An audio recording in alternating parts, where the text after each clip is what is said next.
아십니까? 한 산중에 살아도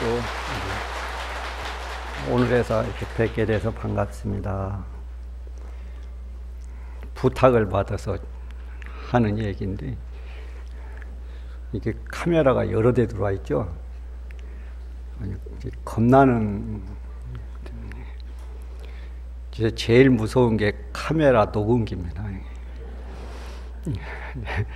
이게 이제 불교를 위해서, 또 포교를 위해서 BTN에서 또 나와서, 또 BBS에서 나와서 이렇게 촬영을 하고, 또 1년 동안 또 계속해서 내보내고 하는데 애를 먹고 있습니다. 여러분들도 좀 관심을 가져주시기를 바라겠습니다.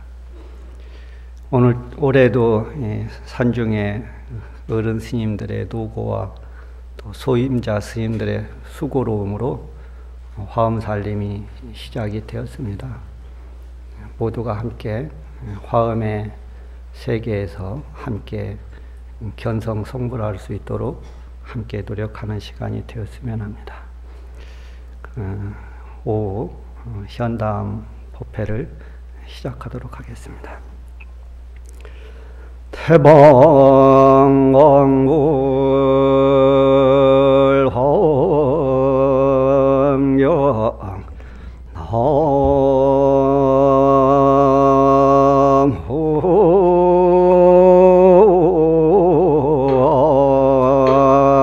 남후아이미 다무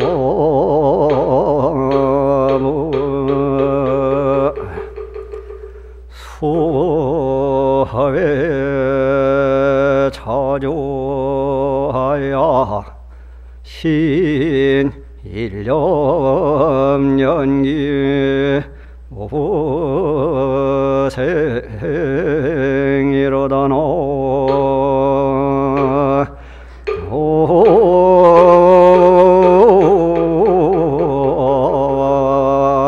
오아이미 다무.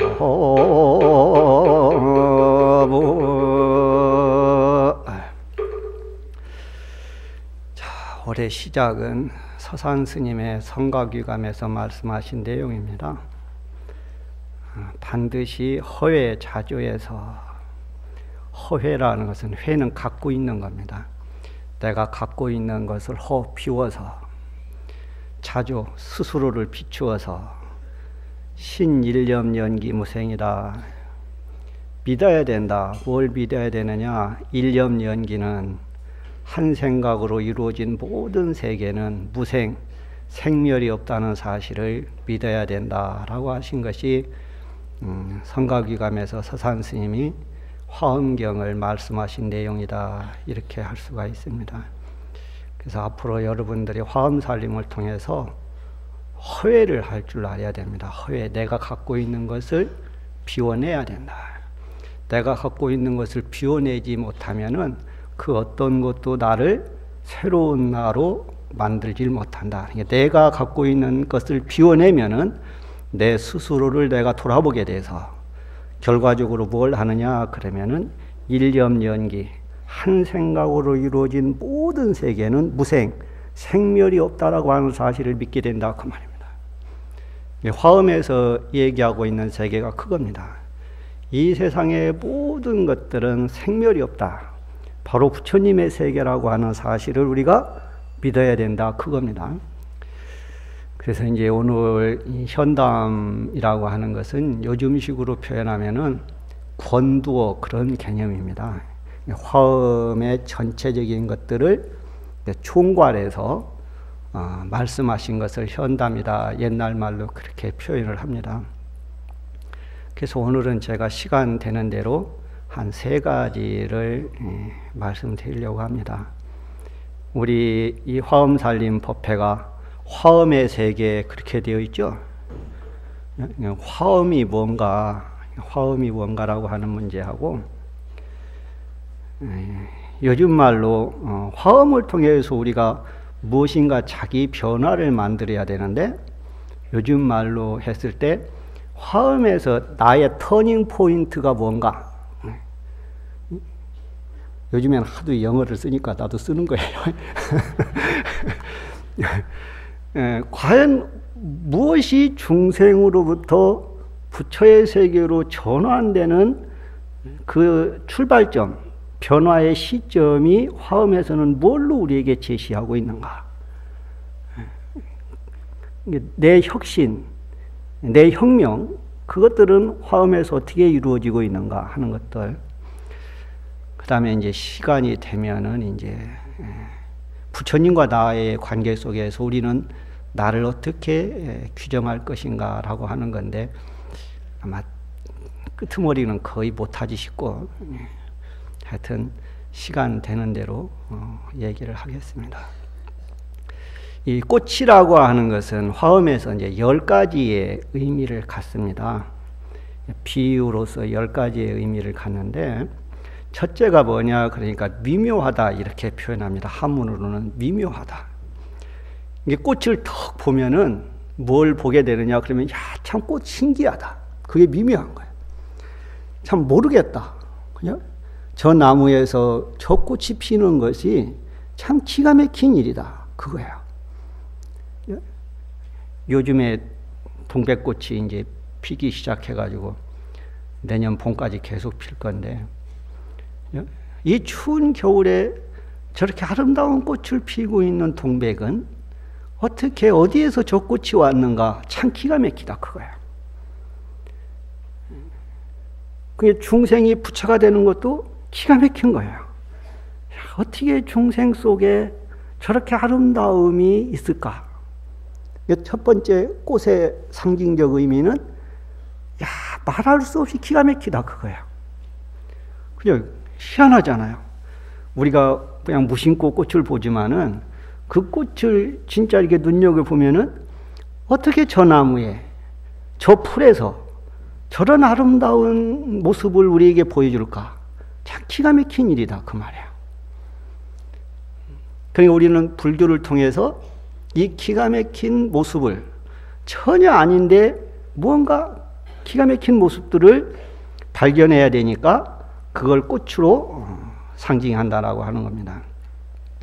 두 번째는 뭐냐 그러면은 개부라고 그래가지고 펼쳐 보인다는 겁니다.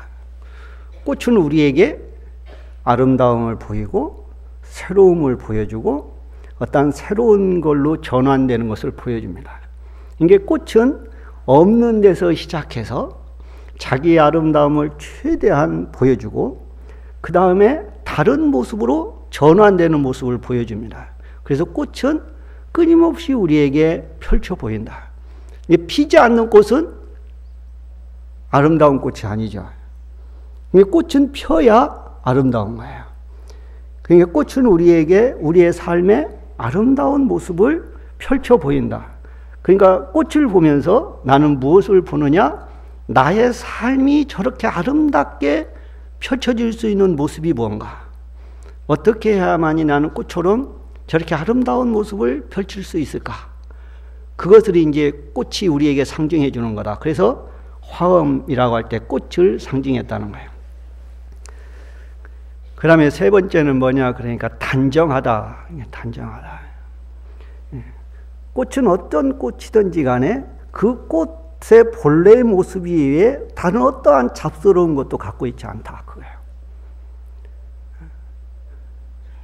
꽃이 그 꽃 이외에 다른 것을 갖고 있으면은 그 꽃은 꽃이 아니라 이상한 거죠.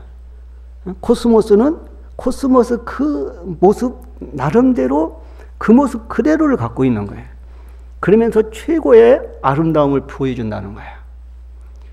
그래서 꽃은 단정한 모습을 가고 있다.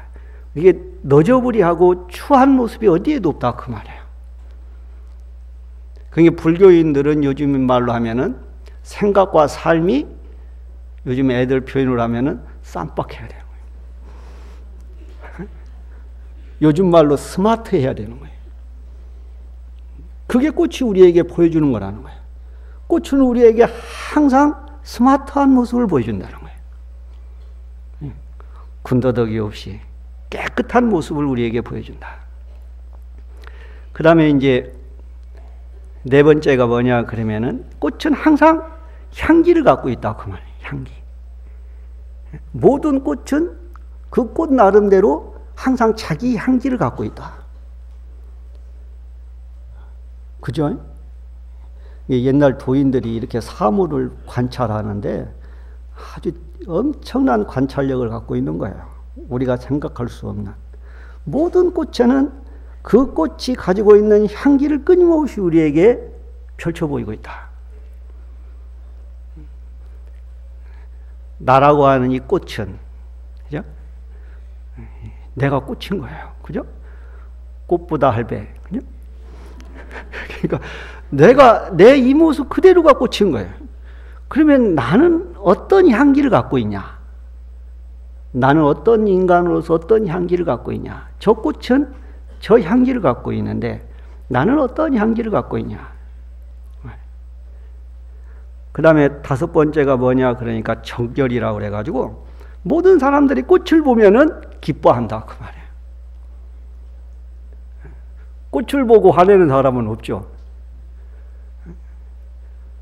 화낼 때 있어요. 언제 화내느냐? 너무 좋아서. 그죠? 꽃 한 송이를 받고 좋은 감정을 주체할 수가 없어서 거꾸로 화를 냅니다. 꽃은 무슨 꽃, 현찰이 좋지. 이렇게. 그죠? 그런데 실은 그 꽃이 너무너무 좋아서 말은 표현할 수 없으니까 거꾸로 표현해서 화를 내는 거예요. 그래서 꽃은 모든 사람들에게 삶의 어떤 마음들을 웃게 해준다. 지나친 웃음이 아니라 정열이니까 적당한 아주 알맞은 기쁨을 준다 그 말이에요. 너무 좋으면 어떻게 돼? 넘어가는 거죠. 그죠? 넘어가면 안 되니까 저결, 아주 알맞은 가장 자기로서 가장 좋은 기쁨을 우리에게 준다. 그 다음에 이제 여섯 번째가 교성이다 그래가지고 그 미당의 시 가운데 우리 학교 다닐 때 본 거 국화 옆에선가 그거 있죠. 봄부터 국화꽃을 피우기 위해 뭐 서쪽새는 뭐 이런 거 있잖아요. 그런 것처럼 이게 교성이라는 것은 참 어떻게 저 꽃을 만들었는지 그 만들어진 과정이 너무나 기가 막히다 그거예요. 저 꽃이 무슨 재주가 있어서, 저 나무가 무슨 재주가 있어서 저렇게 아름다운 꽃을 피웠을까? 이게 모든 꽃은 그렇게 기가 막힌 꽃으로서의 성장 과정이 있다는 거예요. 기가 막힌 꽃으로서의 성장 과정이 없으면은, 그죠? 봄부터 서쪽새가 저렇게 울지 않았다면 가을의 들국화는 저렇게 아름다울 수가 없다. 이게 모든 생명이 그 꽃을 발현하기 위해서는 그 꽃이 나올 때까지의 교성, 기막힌 사연들을 갖고 있다. 그래서 그 기막힌 사연들을 이루고 극복한 사람만이, 극복한 생명만이 아름다운 꽃을 핀다. 이 아름다운 꽃 속에는 기막힌 사연들을 갖고 있다 그 말이에요. 이 세상의 모든 인간들은, 모든 존재들은 나름대로의 기막힌 사연을 갖고 있어요. 저희 모친은 초등학교도 안 나왔는데 맨날 하시는 말씀이 내 삶을 얘기하면 소설을 몇 개도 쓰겠다. 그러니까, 그죠? 모든 사람들이 자기의 삶을 생각해 보면 아주 기가 막힌, 내가 지금까지 사는 것이 기가 막힌 게 있다는 거예요. 그래서 맨날 저를 잡고 내가 너희들 보고 산다. 너희들 왜 산다 그래? 가만히 보면 그런 것도 아닌 것 같은데. 그게 교성이라는 거예요. 모든 아름다운 것들은 그 아름다운 것을 만들기까지의 기막힌 사연들을 다 갖고 있다. 그러니까 아름다운 것을 보면서 그 아름다움이 갖고 있는 기막힌 사연들을 봐야 된다. 그래서 우리가 맨날 하는 말 가운데 백조가 물에 떠 있기 위해서는 물 밑에서 수 없는 백조의 움직임이 있다. 그런 것처럼 이 교성, 그 꽃 속에는 기가 막힌 그 꽃을 만들기 위한 사연들과 내용들을 갖고 있다. 그러니까 꽃을 보면은 그 꽃이 봄부터 그 꽃을 피울 때까지 얼마나 지난한 세월들을 이겨내고 감내하고 그래서 저 아름다운 꽃을 피웠는지를 우리는 그 꽃을 통해서 봐야 된다. 이게 기가 막힌 거잖아요. 그 다음에 7번째가 뭐냐 그러니까 그 꽃이 광정이라고 그래가지고 그 빛이 그 주는 그 의미와 상징점과 모습들이 너무나 깨끗하다. 모든 꽃은 그 꽃 나름대로 최고의 아름다운 빛을 발산한다 그 말이에요. 근데 그 빛이 나쁘고 추한 빛이 아니라 아주 우리에게 깨끗하고 순수하고 아름다운 모습을 우리에게 준다. 그래서 광정이다. 광명이 그 꽃이 갖고 있는 빛깔이 모습이 우리에게 청정함, 맑음을 보여준다. 그 다음에 7번째가 장식이라고 그래가지고 꽃은 모든 것들을 다 아름답게 꾸며준다. 그래서 옛날에도 지금까지 항상 부처님 전에는 꽃을 공양하는 거예요.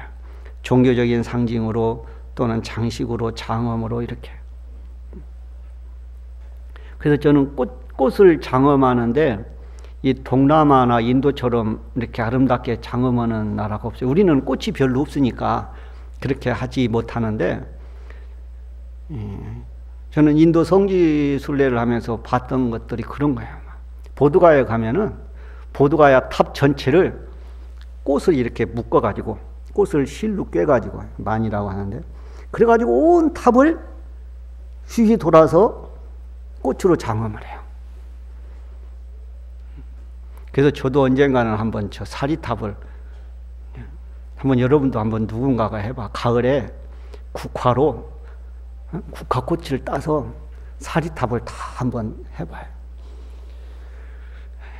나는 이게 없어서 못해.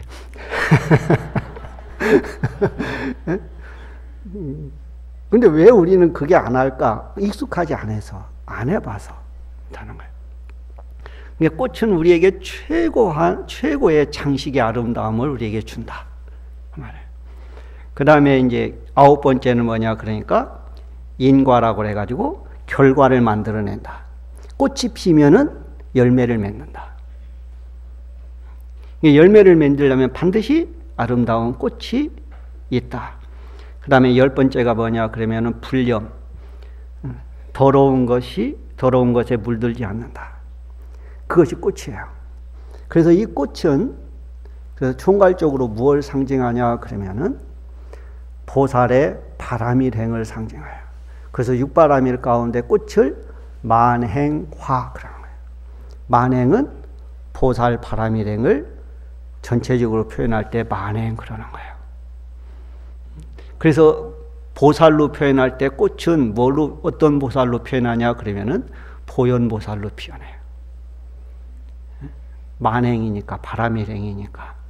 그럼 거기를 장엄 아름답게 꾸미는 건 뭐냐 그러면은 보살로 상징할 때는 문수로 상징해요. 그럼 이게 어떤 의미가 있냐 그러면은 그 앞에 불이 있죠? 불화음이죠? 그러면 부처님은 뭐냐 그러니까 문수와 보현이 하나로 나타나는 모습이 부처님이에요. 그 다음에 이게 또 개념적으로 설명하면 뭐냐 그러면은 문수의 지혜가 주인이 되어서 주체자가 되어서 그 말이에요.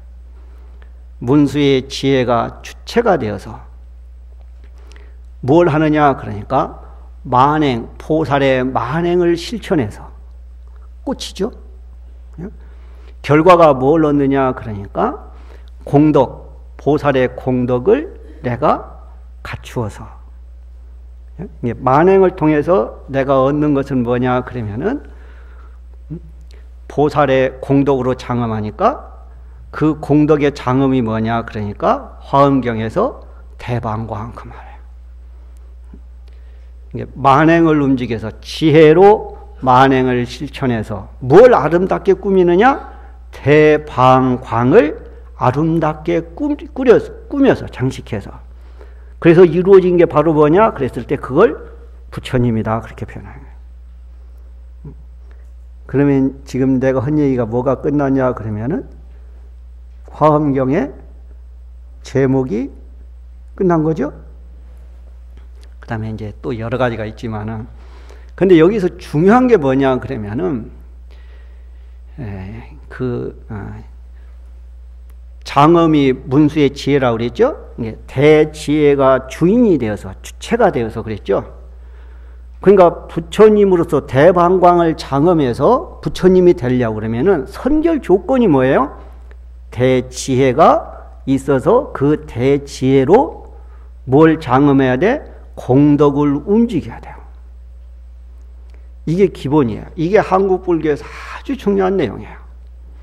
한국불교에서는 깨달아야 된다, 깨달아야 된다라고 하는 것이 바로 뭐냐 그러면은 이 지혜를 성취해서 나의 망상이 나의 주인이 아니라 지혜가 나의 주인이 되게 만들어야 된다. 지혜가 나의 주인이 되지 못하면은 나는 항상 생사윤회로부터 벗어날 수 없다 그거예요. 그래서 깨닫지 못하면은 아무것도 아니다라고 하는 거예요. 깨닫지 못하고 수행하는 것은 진짜 수행이 아니다. 미오이수는 깨닫지 못하고 수행하는 것은 비진수다. 참된 수행이 아니다. 그럼 왜 그러느냐? 깨닫지 못하고 수행을 하면은 전부 다가 욕심으로 하기 때문에 그래요. 좋다고 하니까 하는 거예요. 그죠? 좋다고 하니까. 그러니까 여러분들도 한 달 동안 화엄살림 하면서 영감한 법문 들으라고 하면 안 돼. 맨날 막 영감한 법문 들으라고 해놓고 자기는 잘해야 토요일 날이 나오고 일요일 날이 나오고 안 되는 거예요. 그게 그 화엄살림을 거꾸로 하는 거예요. 영가 화엄살림이지 그게 내 화엄살림이 아니잖아요. 응? 그러니까 올해 화엄살림할 때는 영가 화엄살림만 하면 안 된다니까. 내 화엄살림을 해야지. 이제 큰일 난다니까. 영가만 견성하고 나는 뭐하고? 지옥에서 나올 길이 없는 거야. 이게 왜? 지혜가 나를 이끌지 못하니까. 그러면 이제 이 지혜를 얻는 방법이 뭐냐 이걸 얘기할 때 통연장자는 두 가지로 우리에게 제시합니다. 터닝 포인트를 얘기하려고 하는 거예요.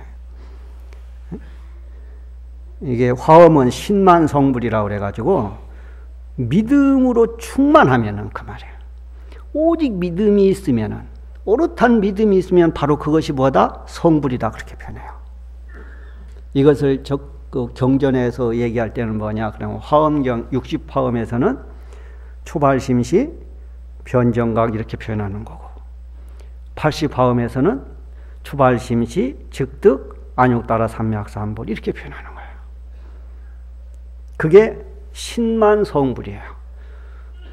믿음이 충만했다는 얘기는 내가 어떤 것에도 의심이 없으면 그 말이에요.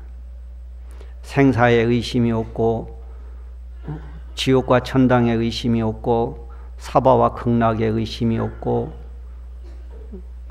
의심이 없으니까 뭐가 된 거예요? 반대말이죠?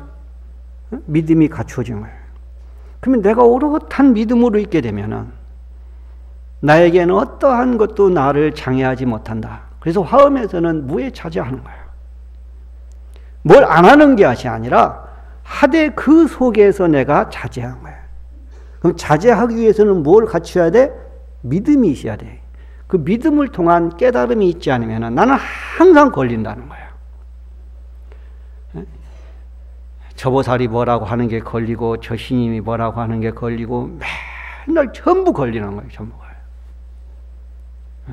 아들이 말 한마디 하는 것이 그냥 막 가슴에 확 와가지고 내가 자식을 저러려고 키운 게 아닌데 나 자식한테 배신당했다. 저 가스나가 지가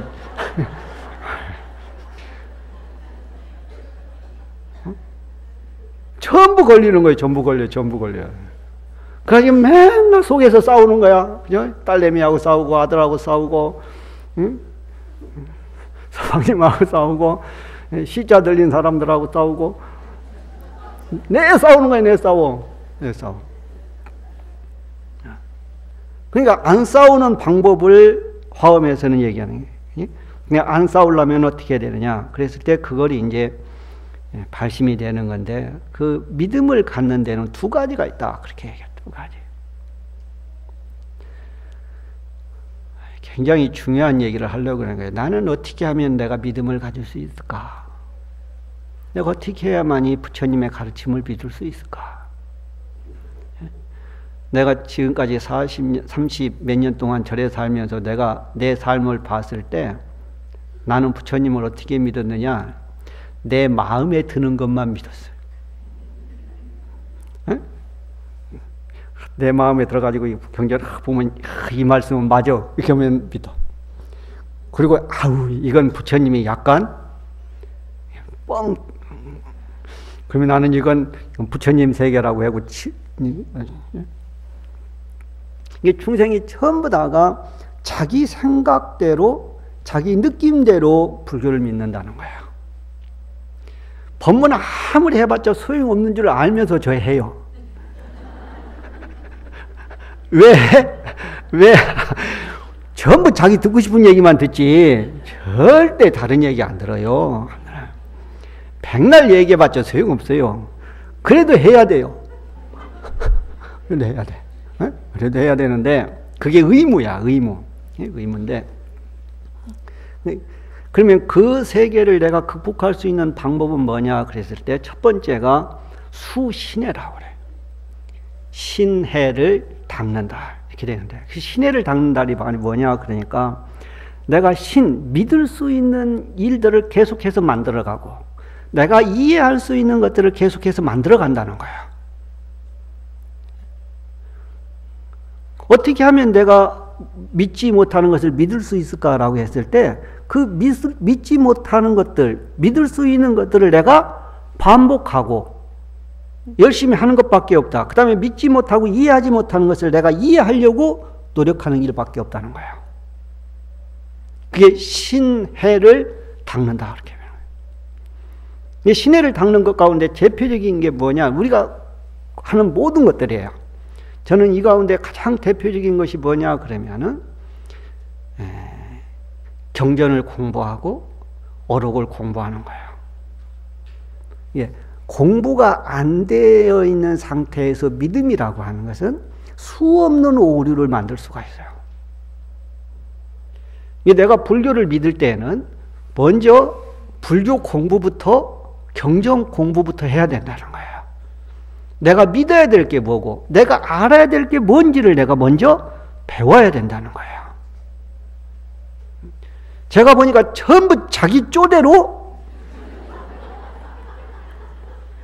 전부 자기 쪼대로 불교를 해요. 자기 쪼대로.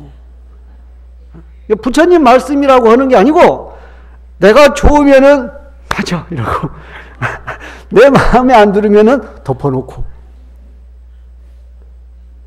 그러니까 제발 한국 불교가 새로운 불교가 되고 내가 새로운 멋진 불자가 되기 위해서는 대전제가 뭐냐? 불교를 공부해야 된다는 거예요.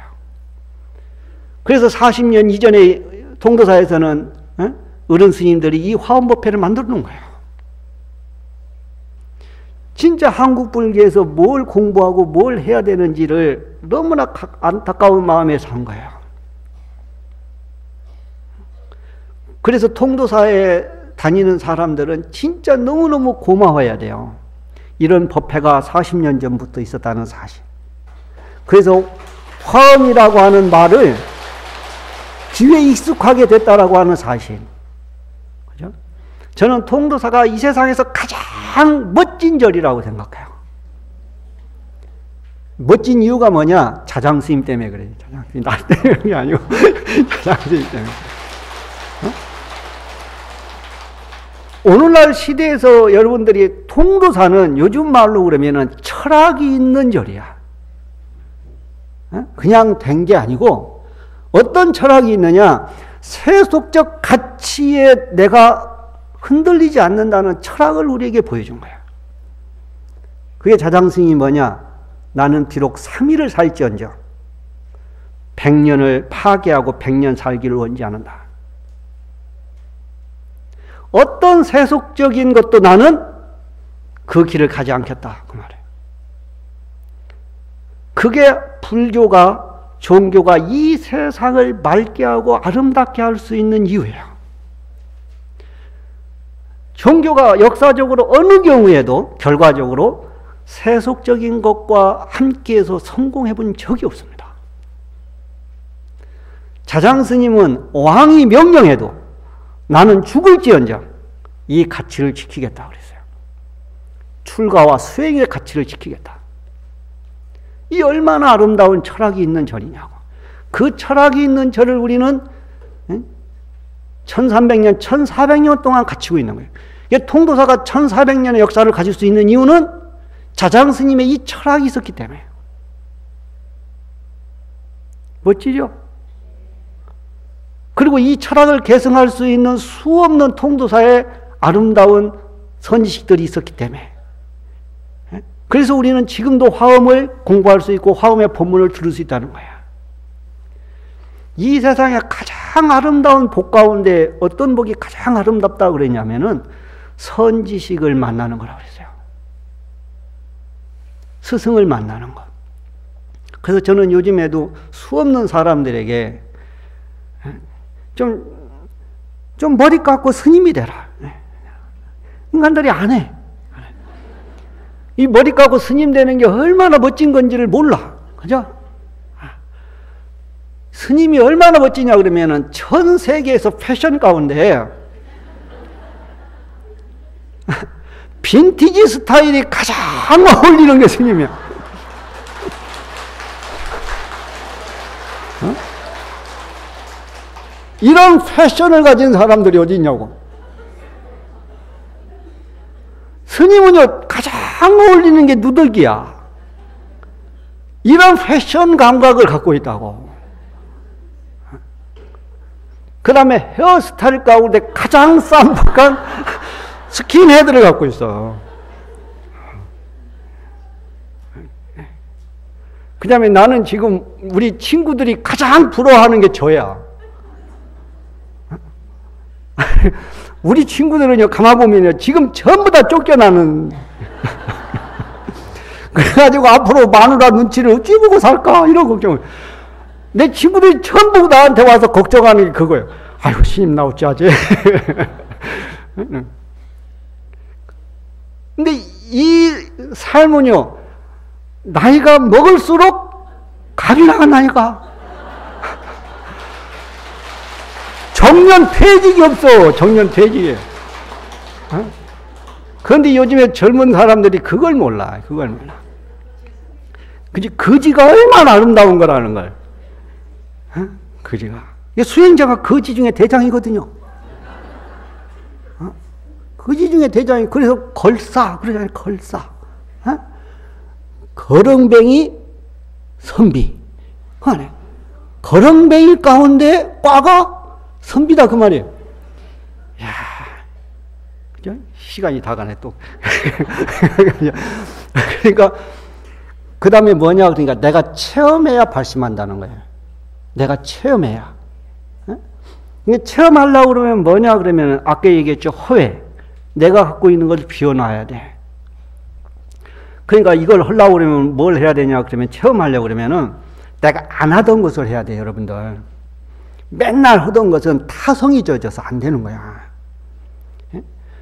절도 처음에 할 때는 뭔가 되는 것 같더니 3년, 4년 댕기면서 절 하니까 다리만 아프죠? 안 그렇죠? 나는 그러던데. 처음에는 뭔가 막 하고 막 한 것 같고 막 기분이 좋았어. 막 첨배하고 그러면은. 근데 나중에 가니까 감동이 없어. 이게 느낌이 없어, 이게. 그러니까 하던 거 하면 안 돼. 이게 안 하던 걸 해야 돼. 안 하던 거. 그래야 새로운 것에 접근할 수 있어요. 그게 허회야. 내가 익숙한 것으로부터 벗어나라. 그러면 체험이 된다. 그러니까 공부도 뭐냐 그러니까 이게 봐가지고 알아지는 건 공부 아니라니까. 그건 소설이야, 소설. 화엄경을 봐도 모르겠다. 그러니까 공부지. 그죠? 금방 알아지면 이게 소설이지. 그죠? 그건 경이 아니라니까. 그죠? 내가 명색이 강사 30년인데 모른다니까. 몰라. 그러니까 지금도 계속 할 수 있는 거예요. 이거 다 알았으면 내가 무슨 재미로 이걸 하겠어? 모르니까, 요게 뭐지? 요게 뭘까? 이러니까 괜히 이거 찾아가지고 아는 체 하고 싶어가지고. 강사는 아는 체 하는 게 강사예요. 그래가지고, 이게 이런 거라고. 그래가지고 괜히 아는 체 하는 맛에. 그래서 아직도 경전을 못 보고, 못 놓고 이러고 있는 거예요. 오늘도 지금 아는 체를 굉장히 많이 하잖아요, 제가. 그러니까, 덕 보고 아는 것은 나에게 도움이 안 된다. 몰라야 도움이 된다. 좋은 거 없지는 알아 몰라. 뭘 알아 알기는 수리수리 마수리 100년을 해도 모르지. 그러니까 알려고 하면 망하는다니까. 이것을 하면은 내가 잘못된 업을 했던 것이 말거지겠지라고 믿고 그걸 하는 것이 의미가 있는 거지. 이게 뭔 말일까? 이게 무슨 뜻일까? 그건 상망상 중에 상망상이어가지고 그건 결국 마구니밖에 안 돼요. 마구니밖에. 그러니까 모르니까 맨날 하지. 맨날 하죠. 30년을 해도 맨날 수리수리 마수리, 50년을 해도 맨날 수리수리 마수리. 왜? 모르니까. 그러니까 나를 변혁시키고 있으면은, 나를 비우려고 그러면은 내가 모르는 걸 통해서 내가 체험을 얻어내야 된다. 그 말이에요. 익숙한 거, 아는 것으로는 내 체험이 안 된다. 그래서 화두는 모르는 거예요. 모르는 거. 아무것도 몰라. 뭐, 개코나 뭘 알아. 그러니까 평생 뭐 하고 앉을 수 있는 거예요. 모르니까. 그게 뭔 말인가 알아보려고. 그러니까 아는 것이 나를 새로운 나로 만드는 것이 아니라 모르는 것을 알려고 노력할 때 내가 새로운 것을 체험하게 된다. 그러니까 믿고 싶거들랑 뭐 해라? 모르는 것에 도전해라. 그죠? 20년 동안 화엄살림 해서도 모르겠죠. 천만 다행인 거야. 알면은 화엄살림이 안 된다니까. 안 그러겠어요? 모르니까 올해도 하고, 모르니까 내년에도 또 하고, 그래야 이게 계속되는 거지. 이게 얼마나 다행인지 몰라. 앞에 배우면 뒤 모르고, 뒤 배우면 앞에 모르고. 이게 알려고 하지 마세요, 알려고. 깨달으려고 해야지. 나를 바꾸려고 노력해야지. 알려고 하면 아무것도 안 되는 거예요. 망하는 거예요, 망하는 거예요. 강사밖에 안 된다니까. 지식 노름하는, 개념 노름하는 강사밖에 안 돼요. 그래서 뭐라고 했느냐, 결론을 끝내야 되네, 이제. 아이고, 참네. 내가 아는 게 너무 많아서. 또 다음에 하면 되지, 뭐, 그죠? 한 대까지 하고 다음에 하면 되니까. 그 추발심시 변정각이라고 할 때 그 앞에 말이 굉장히 중요한 거예요. 뭐라고 나왔느냐 그러면은 제법 중에 그 말이에요. 모든 법 가운데 불생이해 두 가지의 생각을 불생 내지 아니하면 그 말이에요. 제법 중에 모든 것 가운데에서 이해 두 가지 생각을 내지 않는다 그 말이에요. 내가 이걸 더 보고 종인해 이건 망한 거야. 이걸 더 보고 뭘로 봐야 되느냐? 공으로 봐야 돼. 여러분들 종이가 보여 안 보여? 망한 거야. 그지? 망한 거라니까. 망한 거. 그래서 조사 스님들이나 선사 스님들이 죽비를 드는 거예요. 불생이해 저것이 저것이다라고 하는 생각을 버리면 망한다 그 말이에요. 저것은 옳다, 저것은 좋다, 저것은 안 좋다, 이런 생각을 내는 순간 망한다 그 말이에요. 이것을 선에서는 어떻게 표현하느냐? 심노가 끊어졌다 표현해. 마음의 길이 끊어졌다. 마음의 작동이 멈췄다. 내 의식에 생각하고 고민하고 하는 이 구조가 멈춰졌다. 그렇게 표현해요. 그러면 어떻게 되느냐? 제 불법이, 모든 부처님의 법이 질득 현전한다. 한순간 내 앞에 펼쳐진다 그랬다고. 어떤 것 속에서도 내가 차별된 생각을 버리면, 버린 그 순간 제 불법이, 모든 부처님의 가르침이 질득 현전, 한순간 내 앞에 펼쳐진다. 그렇게 되면 어떻게 되느냐? 초발심시에 즉득 안욕따라 삼맥삼보리라, 이렇게 되는 거예요. 그래가지고 내가 수없이 절에 다닐 때는 생각하지 마라, 생각하지 마라. 이제 저 스님이 어떠네, 저 스님이 어떠네, 뭐가 어떠네, 서추감 스님 오늘 예불 안 했네, 어쩌네. 하지 마라, 이 말이요. 하지 마라. 하지 마라. 그 왜 망해? 다 망하는 거예요. 그죠? 내가 예불 하는 것을 온 천하에 공개해가지고, 스님이 예불 한 두 사납에 이렇게 해가지고 신심 떨어지게 만들었지. 그죠? 자기 신심 떨어졌지. 그죠? 자기 망상 피웠지. 뭐에 도움이 되냐고. 우진스님 아침에 예불 안 했다. 그 얘기를 온 천하에 공개해가지고 무슨 이득을 얻겠냐고. 한번 생각해봐.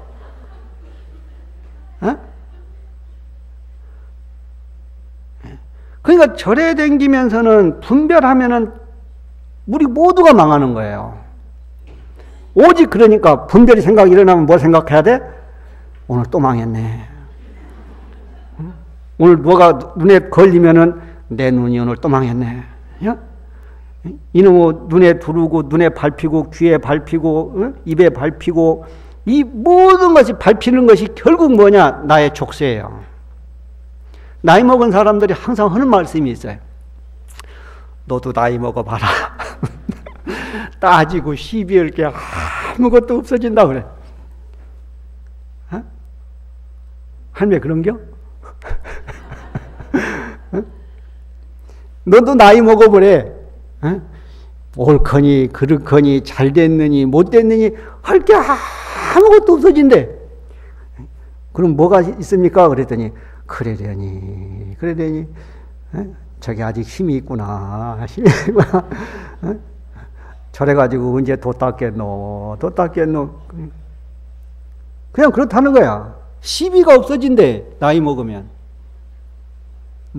그래서 나이 먹으면 생기는 병이 시비가 떨어지는 병이다 그러더라고. 그러니까 나이 먹어보니 시비할 게 없다는 걸 아는 거예요. 시비해봤자 아무 소용이 없다는 걸 알으니까 오직 자기로 돌아오는 거예요. 자기로. 그러면 안욕따라 삼맥삼 보리심을 얻으면 어떻게 되느냐? 멋진 거야. 지일체법이 즉 심자성이다. 이 세상의 모든 것들은 마음의 자성이라고 하는 사실을, 마음 그대로의 모습이라는 사실을 알게 된다. 오직 마음밖에 없다라고 하는 사실을 알게 된다. 그래서 이걸, 이 내용까지 알아야 돼. 추발심시 변정각 이렇게만 알 게 아니라 제법 중에 모든 법 가운데 이해를, 두 가지 생각, 차별된 생각, 분별하는 생각을 내지 아니하면 제 불법이, 모든 부처님의 가르침이 그 순간 활짝 피어나서 내가 내는 마음마다, 그죠? 내가 마음을 한순간 냈을 때 그것이 바로 뭐야? 보리심의 마음이야. 내가 보리심을 냈기 때문에 바로 뭘 얻어? 보리심을 얻는다.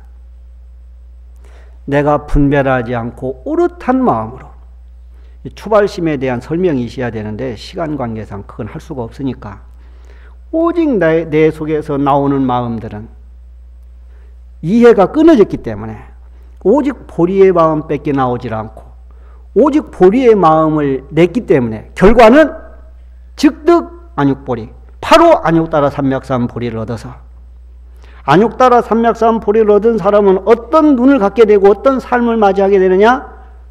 모든 법이 심자성, 마음 그대로의 모습이라는 사실을 알게 된다. 그거예요. 이게 화엄이 우리에게 주는 터닝 포인트의 마음이야. 이렇게 이 생각이, 이 눈이 뜨면은 나의 삶이 360도 바뀌어진다는 거예요. 그러니까 여러분이 모르는 것에 대해서 끊임없이 믿고 이해하려고 노력해야 된다. 나의 신념 체계가 올바르지 않는 한 나의 어떠한 행동도 올바를 수 없다. 그래서 이 꽃이라고 하는 것은 이치거든요. 이 진리에 눈이 뜨지 않으면, 내가 부처님의 가르침을 내가 이해하지 못하면 나는 정복으로 갈 수 없다 그 말이에요. 그러니까 서산 스님의 아까 제가 처음 말로 돌아가서 허회의 자조, 나 자신의 모든 것들을 비워내고 나의 생각, 이해를 비워내고 자조, 나 자신을 비추어 보면 나 자신의 주인공을 얻게 되면 신 믿게 된다. 뭘? 일념, 한 생각 속에 존재하는, 순간순간은 존재하는 모든 것들은, 그것이 바로 뭐냐? 연기에 의해서, 관계 속에서 형성된 것들은 무생, 생멸이 없다고 하는 사실을 믿게 된다. 그래서 제일 먼저 해야 될 게 뭐냐 그러면은, 제가 봤을 때는 여러분 화엄경에서 어떤 과정을 통해서 내가 그럼 화엄의 믿음에 접근할 거냐. 그래서 작년에 제가 여러분에게 드린 말씀이 있어요. 다 잊어버렸죠? 나는 했기 때문에 안 잊어버렸거든. 화엄의 세계에서 믿음이 뭔지를 이해하려면은 가장 기본이 뭐냐? 현수품이라도 독송해라. 제가 해보니까 현수품 독송하는데 1시간 반 정도 걸려요. 1시간 반의 독송을 저는 권해요. 왜 권하느냐 그러니까, 금강경 얼마에 한 번 읽을 수 있어요? 독송할 수 있어? 빨리 하면 막 20분, 15분 돼. 그럼 이건 완전히 이제 금강경이 다란이가 되는 거야. 그런데 1시간 넘는 것은 포기가 돼. 이걸 빨리 한다, 늦게 한다는 생각이 없어진다니까. 아무리 빨리 해도 어떻게 되니까? 1시간이 넘으니까. 그래서 저는 요즘 세상에서는 나 자신의 생각을 내려놓기 위해서는 때때로 긴 게 필요하다. 요즘에 슬로우 리빙을 얘기하죠. 천천히 살기. 천천히 살고 하려면은 내가 급한 생각을 내도 불가능한 쪽으로 나를 몰고 가면은, 아무리 좁히려고 해도 대책이 없으면 어떻게 돼? 포기가 되는 거예요. 포기하고 그냥 앉아서 하게 되는 거예요. 그래서 화엄의 세계로 들어가는 임무는 뭐냐? 나 자신이 부처님이라고 하는 사실을 여러분 됐든 안 됐든 믿고, 내 얘기냐? 아니에요. 보조스님도 그랬고 통연장자도 그랬어요. 중생이 믿음을 얻지 못하는 것은 나 자신을 중생이라고 규정하기 때문에 그렇다. 나 자신이 뿌다라고 하는 생각을 가지고 여러분들이 경전을 읽고 그 다음에 또 경전을 알고 그렇게 가다 보면은 어느 순간에 가서 뭐 하게 됐다? 도인 소리 듣는 순간이 있다. 그래서 이 세상에 도인이 많이 나올 때 이 세상이 가장 아름다운 세상이 된다. 제가 가끔 얘기하는데 여러분 가서 보면은 모르겠지만은 내가 두 가지만 보고 한번 여러분 느껴봐요. 우리나라가 문화적으로 얼마나 위대하냐 그러면은, 대방광을 표현할 때 통도사에서 상징이 있어요. 그걸 상징이 무언 것 같아? 통도사에서는 이 화엄을 상징한 것이 상징물로 있어요. 그게 뭐냐 그러면은, 우리 법당이, 지붕이 옛날 말로는 한문권에서는 정자지붕이라고 그래요. 지붕의 그 용마루의 선이 곡물의 정자를 띠고 있어요. 요즘은 영어 문화니까 T자 형태를 띠고 있어요. 이게 화엄을 상징하는 거예요. 이게 뭐로 표현하느냐 그러면은 옛날에는 그렇게 설명을 해서 도량을 설명할 때 지붕이 왜 저렇게 모양입니까? 그러면은 수궁 삼재. 뭐냐니까 세로는 삼재, 과거, 현재, 미래를 표현한다. 예. 예? 내가 봤을 때 이게 세로로 서 있는 지붕 라인의 이 라인은 수궁 삼재, 과거, 현재, 미래를 상징한다. 예? 횡진 시방, 예. 가로로 놓여 있는 선은 뭘 상징하느냐? 시방 세계를 상징한다. 그러니까 이게 뭐냐 그러니까 시간과 공간의 무한함을 표현한다 그 말이에요. 그게 통도사 우리 금강계단의 건축이 갖고 있는 상징적 이미지예요. 그 다음에 이것들이 우리나라에서는 딱 한 군데 또 있어요. 어디 가서 보면 되느냐? 저 전라도 전주에 가면 송광사라는 절이 있어요. 어? 순천 송광사 말고 전주 송광사라는 절이 있어요. 거기 가면은 종각이 있는데 종각이 이 지붕이 크로스 형태야. 그걸 상징해요. 그 다음에 우리나라 문화가 얼마나 아름다운지 저기 나중에 한번 저기 경주에 중생사를 가봐요. 중생사 가면은 피모 지장보살상이 있는데 지장보살님이 놀고 있어. 지장보살님 옆에 있는 시자들이 옆에 한 시자니 이렇게 하고 자. 가서 봐, 진짜로. 내가 거짓말인가. 중생사 가서 보면 이러고 자. 그리고 이쪽 번에 있는 시자는 이러고 앉아 있어. 그럼 이 얘기가 뭐냐? 내 해석이야. 지장보살이 먹고 놀고 있죠. 어? 그럼 지장보살은 어디에 있어야 돼? 지옥에 있어야 되잖아. 지장보살이 먹고 논다는 얘기는 뭐야? 지옥이 없다.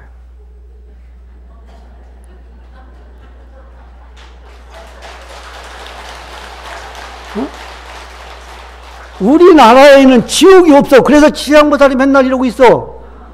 어? 폐업하고 있어. 휴업 중. 이런 문화를 갖고 있는 나라가 우리나라예요. 이런 문화를 갖고 있는 것이. 그러니까 한번 여러분들 이렇게 한번 다니면서 이런 것들을 얼마나 우리가 멋진 아름다운 문화를 가진 나라고 이 화엄을 공부하지 않으면은 화엄을 알지를 못하면은 아름다운 문화를 가진 사람이 될 수 없어요. 전 세계에서 가장 아름다운 문화를 갖고 있는 나라는 한국이에요. 그 아름다울 수 있는 이유는 뭐냐? 화엄을 갖고 있다는 거고 선을 갖고 있다는 거예요. 조사선을. 이 두 가지 문화를 갖고 있는 나라는 전 세계에 한국밖에 없어요. 그래서 앞으로 한국 사회가 전 세계의 문화 중심이 될 수밖에 없어요. 근데 문제는 뭐냐? 모른다는 거. 모른다는 거야. 그걸 우리들 스스로가 우리 문화가 얼마나 위대한 문화라고 하는 사실을 모른다는 거예요. 왜? 공부를 안 해봐서. 공부를 왜 안 했어요? 이건 우리 책임이 아니야. 우리 역사의 한계야. 그러니까 여러분이라도 공부를 해서 이 위대한 우리 문화 코드를 읽어서 좀 우리 문화가 전 세계에 그죠? 아름다운 문화가 되고 우리의 삶이 전 세계에서 가장 아름다운 문화가 될 수 있도록 그렇게 한번 노력해 봅시다. 오늘 첫 시간은 이렇게 해서 마치도록 하겠습니다. 여러분 모두 성불하십시오. 고맙습니다. 남무영산불